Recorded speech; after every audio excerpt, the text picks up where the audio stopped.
Boa tarde. Hoje é segunda-feira, 18 de março. Este é o programa da Defenda PM ao vivo da TV Osasco. Comigo está o secretário executivo da associação, o coronel Ernesto Puglia Neto. E em instantes vamos entrevistar o ex-deputado estadual Vítor Sapienza. Bem-vindos.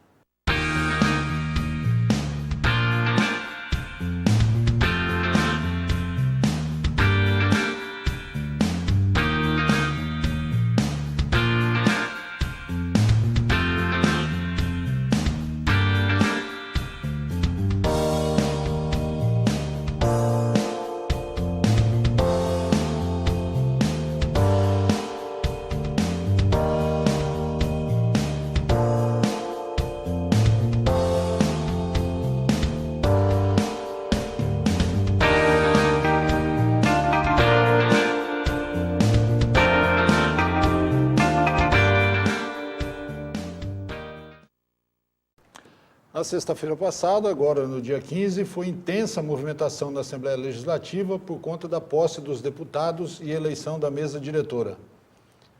Lá estiveram, para o juramento de praxe, os deputados policiais militares, Coronel Telhada, o Coronel Nishikawa, o Major Meca, o Capitão Conte Lopes, o Sargento Neri, Tenente Nascimento,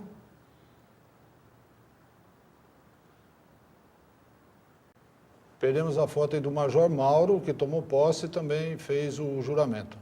A mesa diretora da Alesp terá como presidente o deputado Cauê Macris, que é do PSDB, como primeiro secretário o deputado Enio Tato, do PT, e como segundo secretário o deputado Milton Leite Filho, que é do DEM. O Major Meca foi o candidato do PSL à primeira secretaria. Ele obteve 21 votos e o Coronel Telhada foi eleito terceiro vice-presidente. A eleição para a mesa diretora da Alesp movimentou as redes sociais durante todo o final de semana. Muita gente indignada com o voto de seus deputados, muita reclamação. Este é um dos assuntos que o convidado de hoje do nosso programa domina com maestria. Aqui está Vítor Sapienza, deputado estadual por 8 legislaturas e que decidiu não se candidatar no ano passado e aposentar-se do Legislativo. Deputado, Perfeito. Boa tarde, Boa tarde, obrigado Silvio. por É estar uma aqui. satisfação estar mais uma vez aqui nesse programa. E o interessante é o seguinte, eu fui presidente da Assembleia e, conversando com o coronel Ernesto, ele me perguntava, Vítor, como é que é feito a composição para a futura mesa? Os líderes sentam e começam a discutir. E o partido da Janaína foi chamado para discutir. E disse, não, nós vamos querer ser presidente. Ora, eu tenho condições de dar um depoimento, Silvio. Eu era suplente. Eu assumi, nesse meio tempo, o deputado Furlan, que é da região, foi eleito deputado federal. Eu fui efetivado no dia 1º de janeiro. No dia 15 de março desse mesmo ano, eu fui eleito presidente da Assembleia por unanimidade. Então, a tônica na Assembleia era de suplente a presidente. O fato de a Janaína ter 2 milhões, ou 3 ou 10 milhões, isso não qualifica ela para ser presidente. O presidente tem que ser alguém que senta, conversa, soma, apara arestas. Então, o que ocorreu? Houve uma reunião. Logicamente, quem está na presidência, o qual ele tinha essa grande vantagem, ele chamou os líderes e começaram a conversar no sentido de formar uma mesa. A mesa é difícil de ser comandada na Assembleia, principalmente agora com 20 e poucos partidos, vai ser muito difícil. Muito bem. Na hora que é feito um acordo, por exemplo, nesse acordo, foi indicado Enio Tato como primeiro secretário. Os líderes se comprometem, naquele momento, a fazer com que os votos sejam carreados para aqueles que forem indicados. Primeiro por quê? Se a coisa não funcionar desse jeito, você não elege ninguém. Vamos levar em consideração que o PSDB tem 7 ou 8 deputados, ele não tem maioria. 8 então, deputados. 8. É a terceira bancada. Então, dentro dessa combinação, você consegue fazer com que as coisas ao menos dê uma partida. E a maior prova que você, de início, deu uma partida, que já tem uma CPI em que o partido da Janaína está aliado ao PT pedindo uma CPI. Então, também não era para estar aliado. Então, existe, em determinados momentos, em que você soma, e outros momentos que se diverge. Por isso que vai ter necessidade de uma discussão em plenário. Agora, a Janaína faz uma crítica que é procedente. Eu lembro bem, eu só admiti a liderança quando um partido tinha, no mínimo, 3. Hoje, se você for sozinho, você é líder de você mesmo. É uma desvantagem grande, porque você tem o seu gabinete e tem mais gente da liderança também. Então, eu não sei como os 94 deputados não perceberam que isso aí é um jogo desvantajoso, porque tem 5 ou 6 partidos que só tem um representante e ele tem a liderança. Então, isso, nenhum sistema democrático pode funcionar desse jeito. Bom, deixa eu introduzir o Coronel Ernesto Vamos aqui lá, na conversa. vamos lá. O senhor já respondeu uma pergunta das 30 que ele tem engatilhadas aqui. Né? Vamos mais 29. Boa tarde, Coronel Ernesto. Vamos. Boa tarde, Silvio. Boa tarde ao grande deputado Vitor Sapienza. Boa tarde a você que nos assiste, nos acompanha aqui na TV Osasco, no programa da Defenda. Eu acho que a vinda do senhor hoje aqui não poderia ser melhor, para desmistificar algumas coisas que a paixão que existe dentro de cada eleitor transbordou agora nesses últimos 2 dias ou 3 dias depois das eleições. Nós acompanhamos muitas manifestações nas redes sociais criticando posturas de candidato A, B, C, D, por ter votado dessa ou daquela forma. O senhor já fez uma abertura dizendo como são feitas as negociações, as conversas. Eu queria só fazer uma breve exposição para aquele que nos assiste, e eu preciso deixar isso bem colocado aqui, porque é uma dívida, vamos assim dizer. O deputado Vitor Sapienza esteve, ao longo dos últimos 32 anos, ligado à vida legislativa, vamos assim dizer. E mais recentemente, nos últimos praticamente 18, 20 meses, foi a pessoa que apoiou de uma forma muito clara, direta e objetiva os anseios da Defenda PM dentro da Assembleia Legislativa. Praticamente nós transformamos o gabinete do senhor num posto avançado da Defenda. Eu estive na Assembleia durante quase todas as semanas nesse período e usando o gabinete do senhor como um ponto de apoio. Foram brigas que começaram no PL 920, aquela famigerada lei que o nosso... GA. Isso.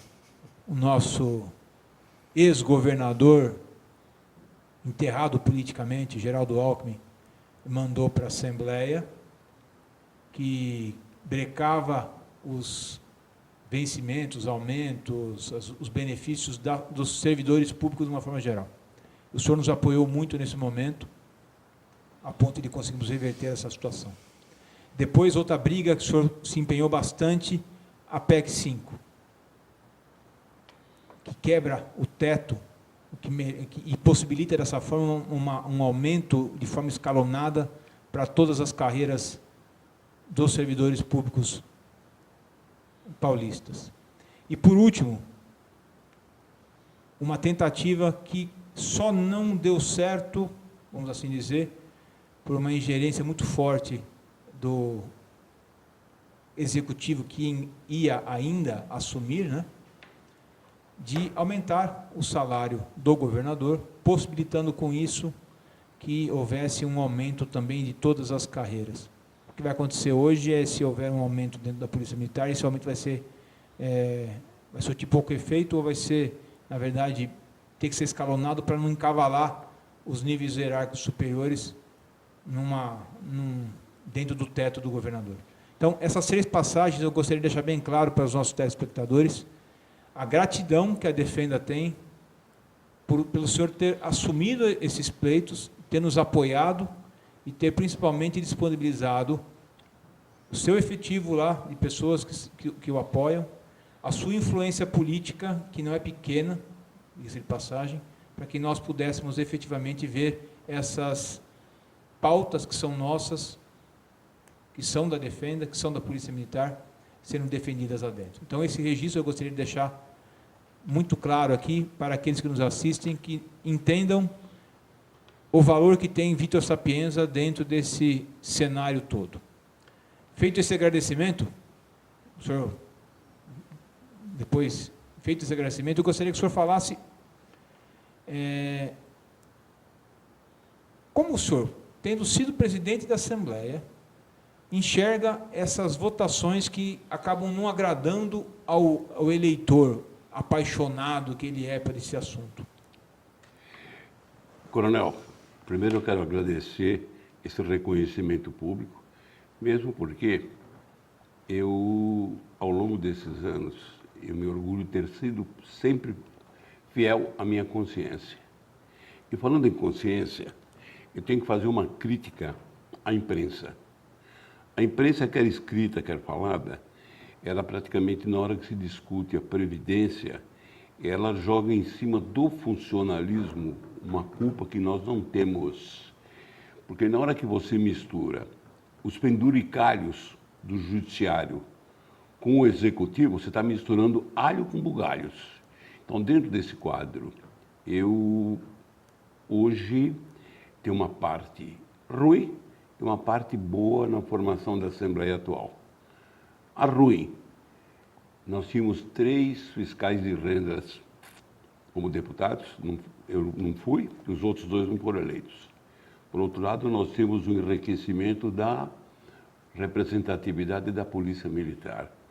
Eu espero que nesse momento o pessoal da Polícia Militar seja inclusive maduro para deixar de lado paixão, como você mesmo falou agora, essa revolta de que aconteceu de votar no PT ou votar nisso aqui, tudo isso, se você esquecer, um voto fora de um tratado, ele pode repercutir lá embaixo como troco, porque todo o pessoal que está lá dentro é humano, e na hora que você faz uma desfeita, você corre o risco de levar um troco lá adiante.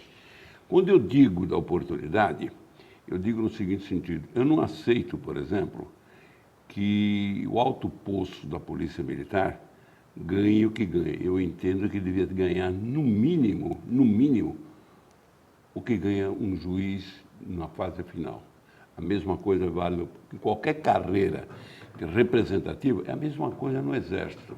Se fala que o pessoal do Exército tem um sistema de previdenciário fácil, mais ameno, porém ocorre o seguinte, não dá para entender que um general se aposenta com 18 mil reais, 19 mil reais. Eu entendo também que vocês da Polícia Militar, o pessoal do Exército não tem hora extra, não tem família, não tem uma série de vantagens, não tem fundo de garantia, coisa que quando a imprensa faz uma crítica, ela esquece de falar que o funcionário não tem fundo de garantia. Então, dentro desse quadro, me revolta quando a imprensa, e muitas vezes até de forma malévola, distorce totalmente. Se você for colocar numa balança que existe funcionário vagabundo, existe, em toda atividade existe. Agora, existe dirigente também vagabundo. Porque eu me orgulho do seguinte, coronel, eu fui funcionário público e me orgulho de ter sido delegado tributário da Secretaria da Fazenda numa das épocas mais difíceis, foi a época da ditadura. Mas eu sabia corresponder, responsabilidade, e tem que ter responsabilidade. Hoje, como um dirigente, tem que ter mais ou menos uma formação militar.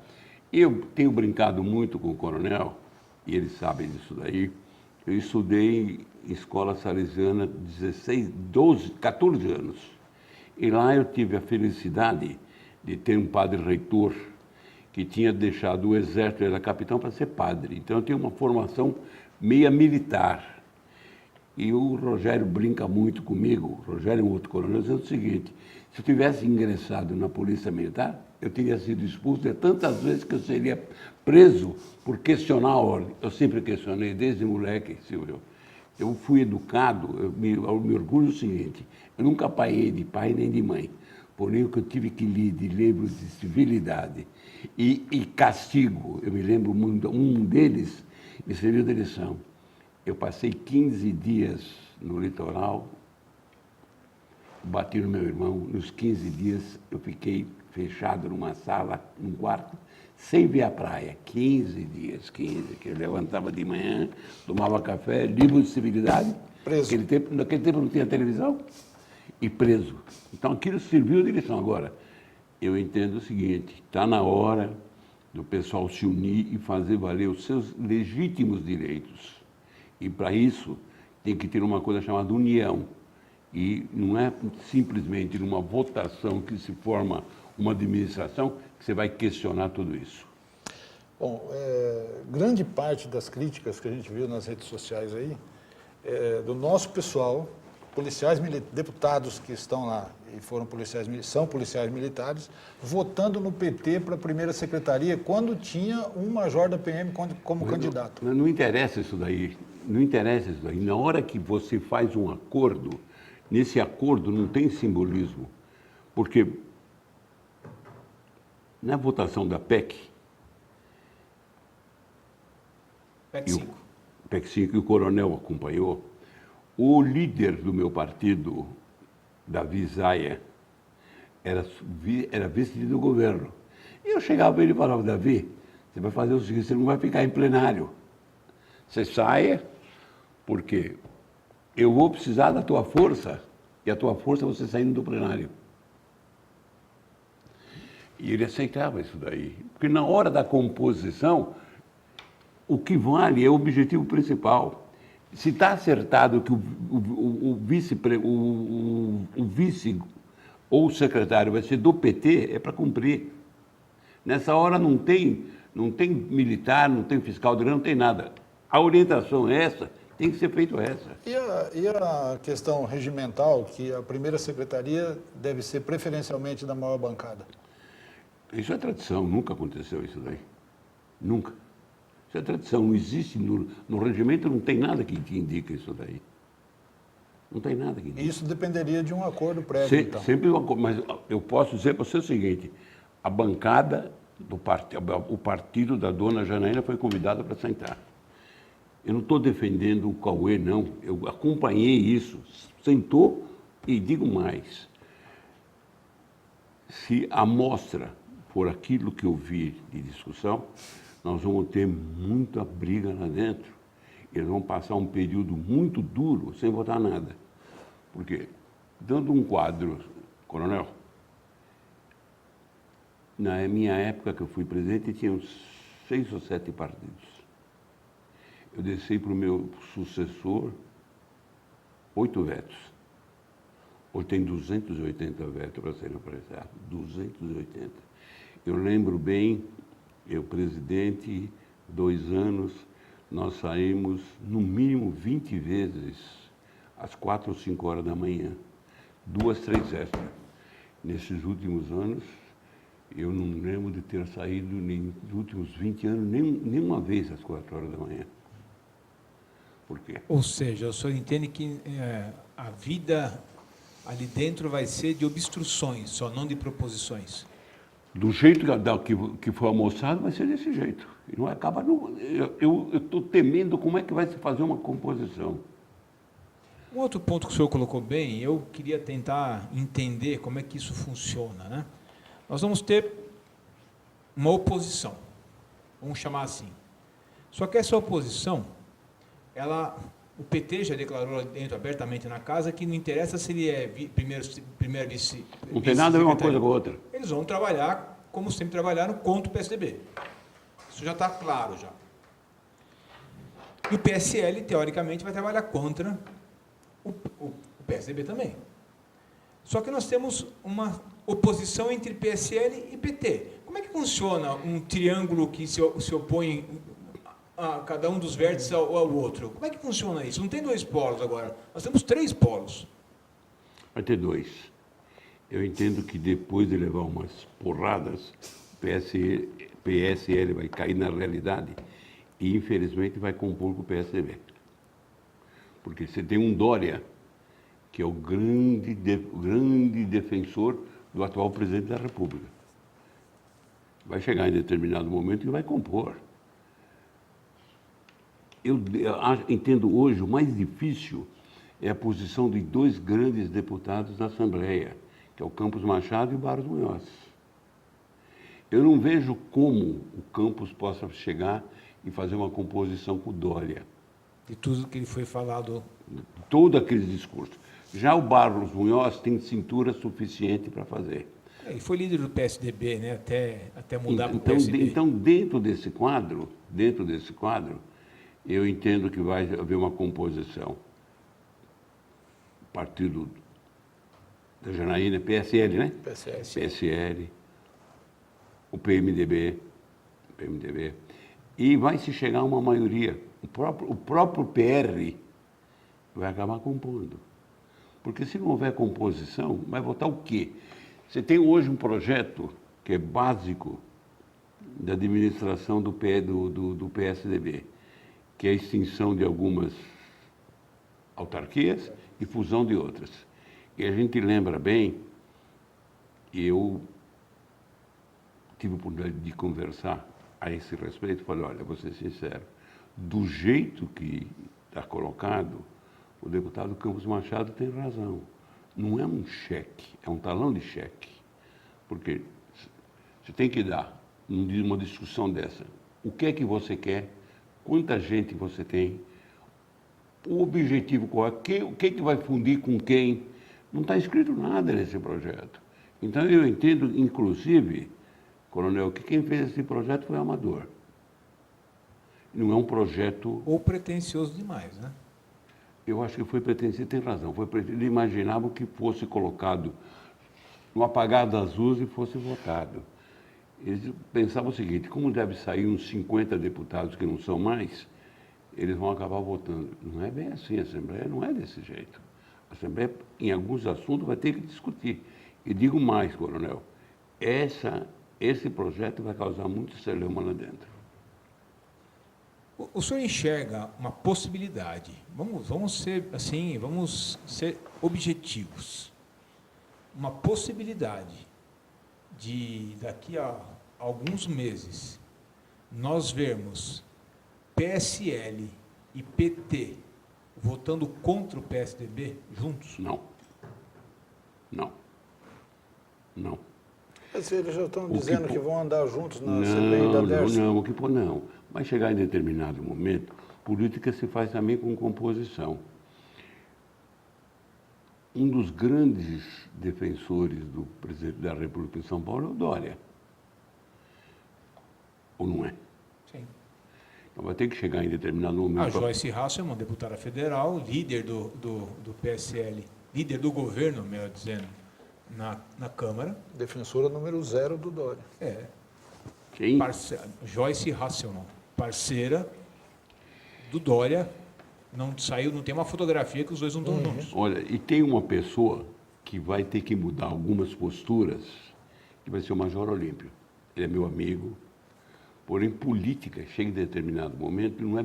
Eu tenho uma passagem dele, que eu comentei com você, ele resolveu fazer uma obstrução na Assembleia. E a obstrução dele estava meio bravo, era também contra colegas. Não vota nada. E estava obstruindo tudo. Ele fez uma inauguração, mandou um ofício para mim. Eu fui em plenário e disse, Major, alguém está usando o seu nome. Porque eu recebi um ofício para um convite, numa solenidade assinado por alguém que está se passando pelo senhor. Porque eu não posso admitir que o senhor faça obstrução. No meu projeto, me convida para uma inauguração. Ele parou. Então, dentro desse quadro, eu sou amigo dele, gosto dele, mas tem hora que ele tem que baixar um pouquinho e começar a ver que lá dentro tem que fazer composição, tem que conversar um pouco mais ameno. Coronel, você está começando a conviver um pouco mais na Assembleia e você já vê as coisas com outro olhar. E nós vamos ter a obrigação de fazer com que o nosso Major Mauro também tenha essa visão para poder fazer com que a bancada, vamos chamar a bancada da Polícia Militar, efetivamente, além de atender aquilo para o qual ela foi eleita, também procure pular e puxar um pouquinho a brasa para o seu lado. O senhor acha que isso não acontece hoje? Não tem acontecido nas últimas legislaturas? Não tem. Não tem. Não tem. O senhor vê que essa possibilidade de oito novos deputados, 8 deputados que estão na chamada bancada da segurança, na verdade são mais, né? Mas aí, se somarmos os delegados, mas policiais militares são 8. O senhor enxerga que essas pessoas têm condições de fazer um barulho lá dentro, é isso? Tem. Com inteligência, né? E com união, né? Independentemente do partido ao qual pertence. Tem hora que é independente do partido. Aí, na hora que tiver um objetivo visando a valorização da Polícia Militar, aquele elemento que votar contra, esse cara é traidor. Não numa eleição de mesa. Não, numa eleição de mesa, você é obrigado a cumprir o acordo que foi feito. Isso eu acho que o senhor falou Muito claro. Muito claro. O PSL foi convidado para o acordo, não fez o acordo. Não foi convidado para participar da reunião, não Aí foi. perdeu. Porque lá dentro tem uma máxima que diz que quem quer muito, corre o risco de não ter nada. Eles correram o risco. E o pior é o seguinte, a quantidade de deputados, eles não têm nenhum com experiência de ter sido vereador, de ter participado, de ter... Porque, com toda a sinceridade, Silvio, tem hora que eu perdi também, eu já só ganhei.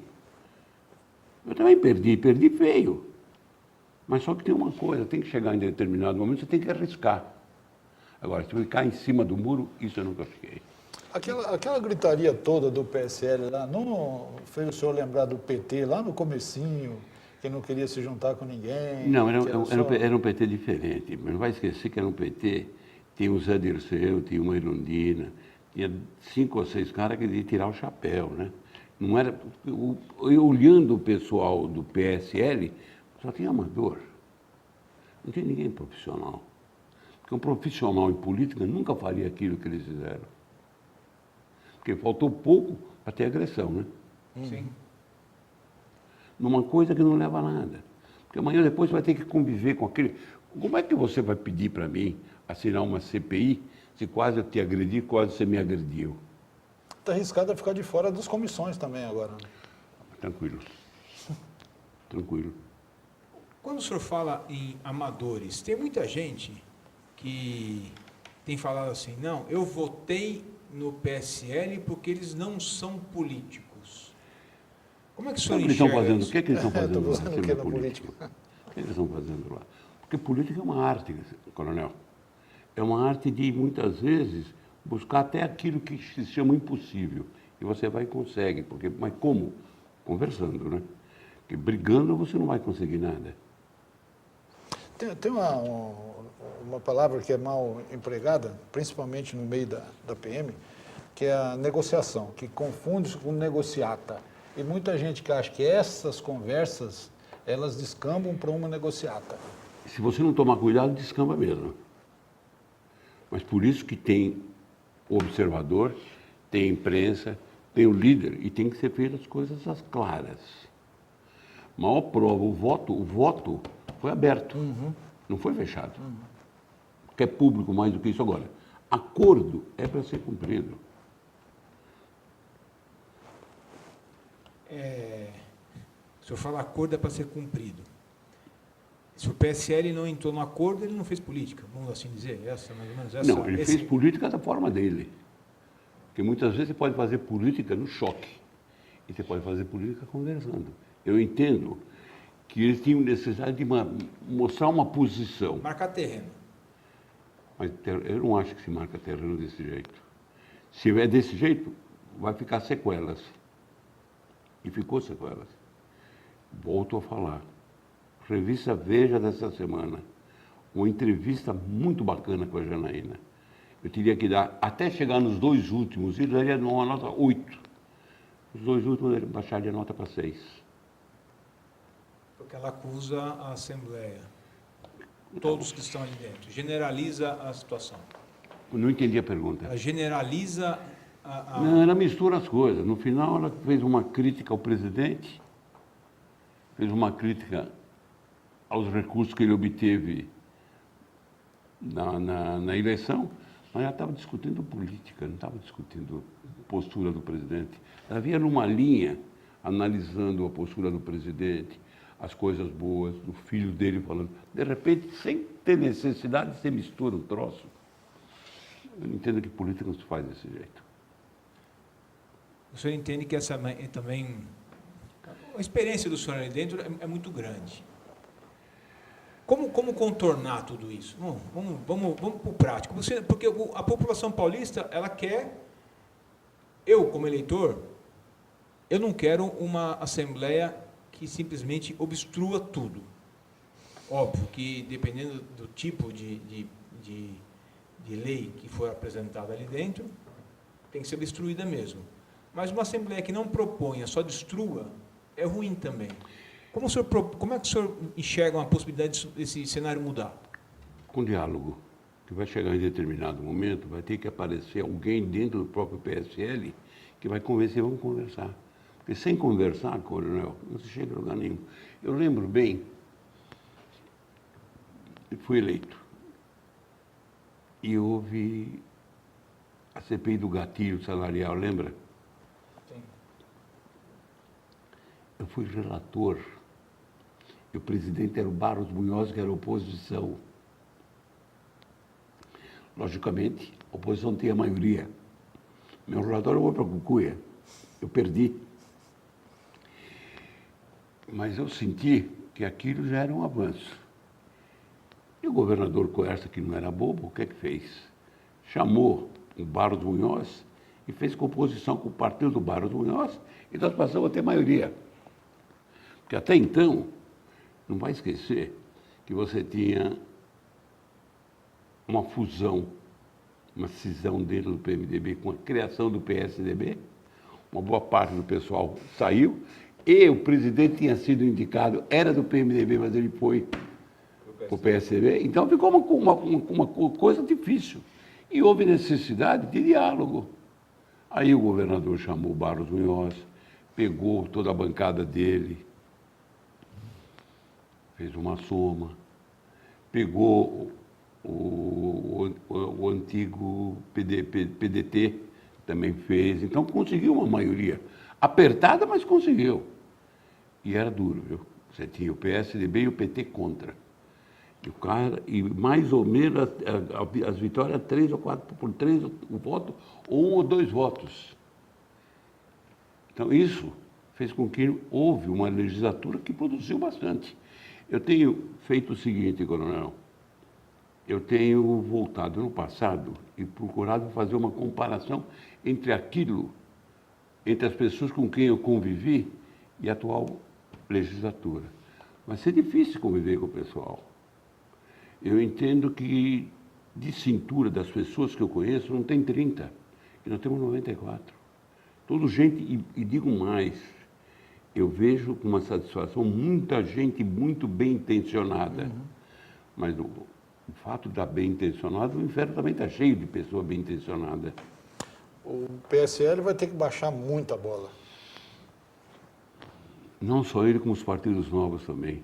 Eu tenho um garoto que me causou uma impressão sensacional. Ele foi candidato também a governador, é Daniel, né? O presidente, É, Daniel. Daniel, muito bem. Aí ele dá uma entrevista, eu presenciei uma entrevista dele na TV Assembleia de mais ou menos 40 minutos. O moleque tem especialização no exterior, veio lá de baixo, lutou. De repente ele disse que uma das formas, ou melhor, a Folha noticiou que uma das formas para consertar a educação seria fazer com que acabasse com a história de professor da aula bêbado. Eu cheguei nele e falei, pô, Daniel, eu não estou entendendo. Ele falou, Vitor, eles pegaram uma frase minha no contexto geral. Eu disse o seguinte, que não podemos admitir que ainda existem professores que vão dar aula bêbado. pouco a pouco, agora que colocou que a maioria. O negócio é o seguinte, enquanto você não tiver experiência, cuidado com o que você fala na imprensa e, se possível, grave, para amanhã ou depois você conseguir falar, não foi isso que eu disse. Então, o senhor enxerga que o PSL, o Novo, esses partidos que estão chegando agora, eles vão acabar se integrando nessa maneira de fazer política? Coronel, vou contar um negócio para você. Tem uma história que o pessoal diz o seguinte, que antes da roda ter a conferência que ela tinha, era um quadrado.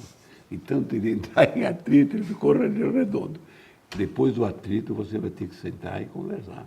Porque no começo vai ser um automóvel com uma roda quadrada. Depois do atrito, você vai melhorando e você vai conseguindo conversar. Porque senão não vai chegar a lugar nenhum.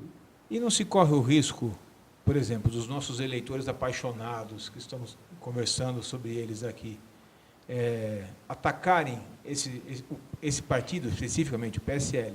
Corre. Eles vão ter que aprender a se defender. Senão não vai ter mudança, coronel.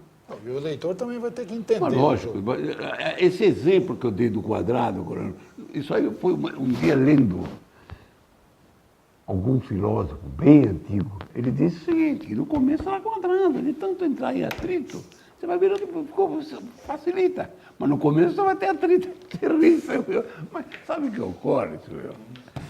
A vida vai te trazendo tanta experiência que, de repente, você usa um troço desse daí. E eu tenho convivido bastante com o coronel e tem hora que ele vê surpreso das colocações que eu faço. Mas, coronel, a vida vai te ensinando. Porque, coronel, eu falo sempre, Silvio, o seguinte, em matéria de cultura, dentro da Assembleia, devia ter mais ou menos uns 20 melhores do que eu. Mas em matéria de experiência de vida, coronel, eu fui moleque de rua. Foi aquele moleque que saía com a seguinte orientação: aqui ninguém vai reclamar de mim, de você, mas também eu não vou reclamar em casa de ninguém. Vire-se. Eu brinco muito com o coronel. Eu devo muito àquele reitor, que foi o padre reitor do Liceu Coração de Jesus. Sendo chato, eu posso contar uma historinha bem rápida. Uma aula de educação física, 15 para 7 da manhã. O coronel já ouviu essa história. O moleque falou para mim, se você passar na minha frente, eu te passo o pé. Eu passei, ele passou o pé, eu fui de boca, levantei de um murro na cara dele. Quando eu bati, o professor estava olhando, e os dois para a sala do padre reitor. Vamos lá. O padre reitor pediu a caderneta dele. Ele tinha sido suspenso 3 dias, você vai ser suspenso 1 semana. O que apanhou. Pensei comigo, poxa, eu que bati, também vou pegar acho que 1 semana. Veio para mim, ele falou, o senhor pode ir para a classe. Eu olhei surpreso, né? E disse o seguinte, eu estava tirando o paramento, e eu vi quando ele passou o pé no senhor. Se eu não tivesse dado um murro na cara dele, seria suspenso junto com ele. Então isso foi uma tônica. Eu não vou agredir, mas se me agredir vai ter troco. E essa frase, essa historinha, foi um bispo salesiano na Assembleia. E pediram que eu fosse citá-lo, bem rapidamente. E eu contei essa história, ele não gostou. Eu falei, mas eu não sei porque o senhor está olhando com essa cara. Cristo não deu uma surra ao pessoal que está na porta da sinagoga. Ah, o senhor é daquela linha, que se te baterem numa face, virar a face. Mas não, Cristo não falou se desse o segundo tapa o que ia acontecer. Falou. Então, dentro desse quadro, Silvio, eu quero pedir desculpa pelo atraso. Quero dizer a vocês o seguinte, sou muito amigo da Polícia Militar, me orgulho dos amigos que eu tenho, e sempre que eu puder ser útil, eu prometo não me perdi como me perdi hoje, fiquei quase 1 hora rodando aqui dentro de Osasco, eu já sei onde é, chegarei no horário. Coronel, Bom, deputado, mais uma vez, muito obrigado pela presença. Agradeço em nome da Defenda, agradeço em nome dos nossos telespectadores, tudo que o senhor fez ao longo desses 32 anos. E desejo que o senhor tenha aí ainda muita força para nos apoiar e para nos orientar também. Por que não, né? Porque acho que essa sua experiência não pode ser perdida no tempo. Coronel, o outro coronel, Rogério, mandou fazer um cartão para mim. E eu falei, põe aí economista, eu vou pôr consultor. Tá certo. Obrigado. Bom, nós vamos encerrando mais essa edição, então, agradecendo muitíssimo a presença do ex-deputado Vítor Sapienza. Muito obrigado mais uma vez. Aos nossos eleitores, dos nossos policiais militares, né? Vamos começar a pensar com o cérebro. Nós vamos à Assembleia agora todos os dias, vamos ver como estão trabalhando, vamos ajudar e caminhar para frente. Tenham todos uma boa tarde, uma ótima semana e até segunda que vem.